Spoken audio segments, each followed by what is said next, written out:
Welcome! In this video I will show the unboxing of this LOGITECH Pro X 60 Lightspeed keyboard and we'll see together what to expect inside. So let's begin.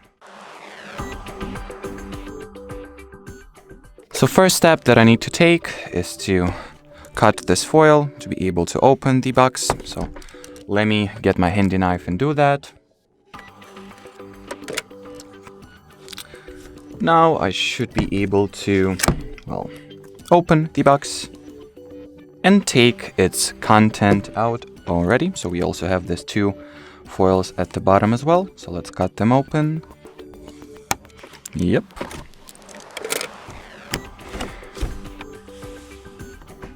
So here at the cap or at the top part of your box, you'll see the manual or guide on how to use the keyboard, how to connect it to your PC, computer in general.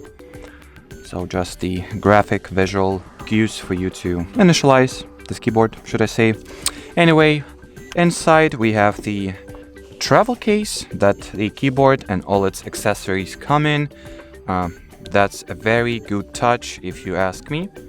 The case itself feels pretty stiff and to my taste it actually feels great for traveling, so you will not be worried that your keyboard, your precious accessories will be damaged or something, because it's, once again, feels pretty stiff. Now let me get rid of this box. And now let's unzip the travel bag and see what's inside. Yep, so here is the keyboard, packed into this little paper packaging. Here you have it. Then you also get the manual or tutorial as well in the paper form. Let me fully unfold it. That's how huge it is. Since the tutorial is in multiple languages, that's why it is that big. Here you can find the keyboard controls, layouts, and overall introduction to its usage, should I say. What else? You also get the paperwork, compliance and warranty information. Nothing interesting here. Here is your USB to Type-C wire, as well as, additional escape button keycap. By default, as you can see, it came with this Logitech logo keycap, but if you don't like it, you can just, take it out and replace it with this regular escape keycap, if you want to, of course. You also get the 2.4 Hertz dongle here to use this keyboard in the wireless mode, but you can also wirelessly use it through the Bluetooth connection. But from my personal experience, it is way better to use the dongle. It provides you with better latency. The keyboard just lags way less. So yeah, if you have a choice, use the dongle. And as far as the accessories go, that will be more or less it. If we were to flip the keyboard, or actually let's look at its interfaces here. You have the button to enable or disable the dongle connection, enable, disable the Bluetooth connection, and to put it to pairing mode. That's what this button for. This is the power on and off switch, as you can see, once again, and the USB-C output.